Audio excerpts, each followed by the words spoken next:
Tool kit मामले में गिरफ्तार पर्यावरण एक्टिविस्ट दिशा रवि की जमानत याचिका पर शनिवार को दिल्ली की पटियाला हाउस कोर्ट में सुनवाई हुई। अतिरिक्त सत्र न्यायाधीश धर्मेंद्र राणा की कोर्ट ने दोनों पक्षों की दलीलें सुनने के बाद जमानत पर फैसला मंगलवार तक के लिए सुरक्षित रख लिया। अदालत में सुनवाई के दौरान दिल्ली पुलिस ने दिशा रवि की जमानत याचिका का विरोध करते हुए कहा कि यह महज एक टूल किट नहीं था। असली मंसूबा भारत को बदनाम करने और यहां अशांति पैदा करने का था। दिशा ने व्हाट्सएप पर हुई चैट मिटा दी थी। वह कानूनी कार्रवाई से अवगत थी। इससे यह जाहिर होता है कि टूल किट के पीछे नापाक मंसूबा था।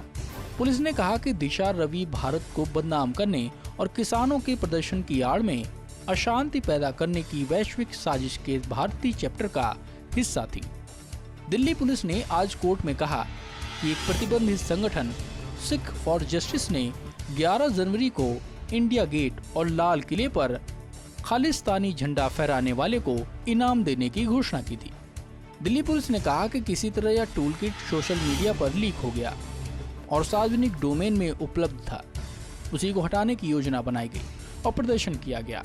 दिल्ली पुलिस ने अदालत के सामने कहा कि यह संगठन कनाडा से संचालित था और चाहता था कि कोई व्यक्ति इंडिया गेट लाल किले पर झंडा फहराए। वे किसानों के विरोध की आड़ में ऐसी गतिविधियों को अंजाम देना चाहते थे और यही कारण है कि पोएटिक जस्टिस फाउंडेशन शामिल है।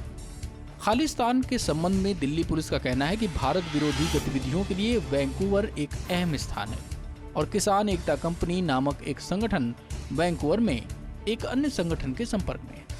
कोर्ट ने additional solicitor general A.V.. Raju से पूछा कि 26 जनवरी की हिंसा के साथ टूल किट के संबंध में आपने क्या सबूत जुटाए हैं।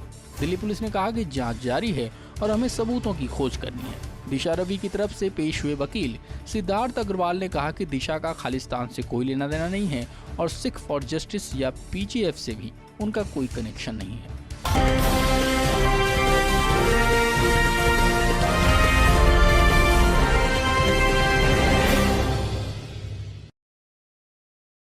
Get heavy discount on all grocery items.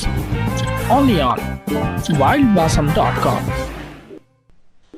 Fast? No, it's super fast.